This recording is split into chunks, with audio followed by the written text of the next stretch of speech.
Assalamu alaikum! Hello everyone! Today's video for the British Council's Learn English Teens website and their YouTube channel is going to be all about my experience of Ramadan 2017. So I wanted to talk about some of the challenges and some of the really awesome things that I have experienced so far observing Ramadan. So the first challenge has to be the first couple of days starting Ramadan.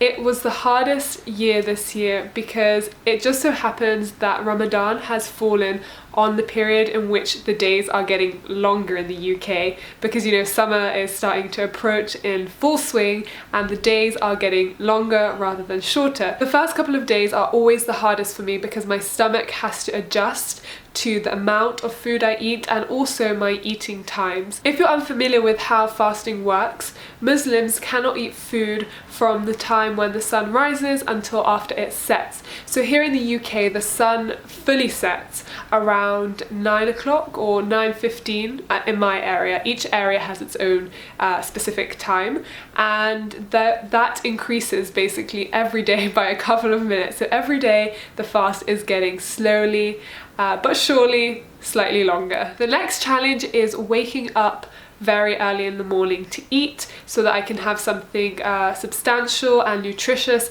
to get me through the day. I wake up at about 1:45 to make sure that I can eat as much as possible and drink as much as my bladder can hold. But often when I wake up, I am a little bit grumpy because I've just slept for like 3 hours.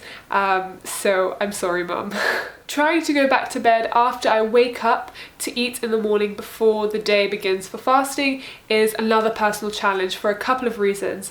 Number one, I tend to go to bed now later because I eat at a later time and then I stay awake for a bit just to let my food digest, and then of course I wake up early in the morning and I eat for about an hour, so I lose about 2 hours sleep, which, you know, makes me grumpy sometimes. On top of that, as I said, I try to drink as much water as I can when I wake up early in the morning before the fast begins for the day, and so that often results in me having to wake up throughout the early morning to use the toilet. That said, there are a lot of awesome moments that I've experienced so far this Ramadan. One of the biggest ones for me has to be that it is a time for spiritual reflection and repenting.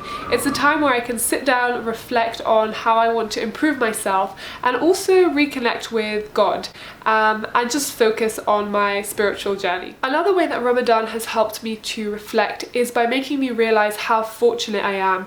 Breaking my fast at the end of the day and experiencing that hunger throughout the day makes me realize how many people around the world are living on a daily basis hungry, and it makes me appreciate how lucky I am that at the end of the day I do have something to break my fast, because that hunger for some people is an everyday occurrence. It also makes me reflect on my food consumption, and I try to reduce the amount of food I waste. I try to eat portions that I know, or cook portions that I know I will eat, and definitely save leftovers. Another great thing about Ramadan is that it has made me realize the importance of perseverance and strength. I, the other day, went to a back-to-back Zumba class and I was pleasantly surprised to find that I could exercise for 2 hours without feeling exhausted after the lesson. And it really taught me that you don't know how much inner strength and inner power you have until you push yourself to the limit. And even fasting throughout the day, you know, not drinking any water or having any food and being able to get through your day normally is a testimony to how much inner strength we have, and sometimes we just need to tap into that. So I hope you've enjoyed this video. If you are fasting this Ramadan, please comment below and let me know what have been your personal challenges as well as the rewards that you've reaped from this Ramadan so far. For all of you who are observing Ramadan this month, Ramadan Kareem, and good luck with the fasting. I wish you all a beautiful and lovely day, and I'll see you in my next one. Bye!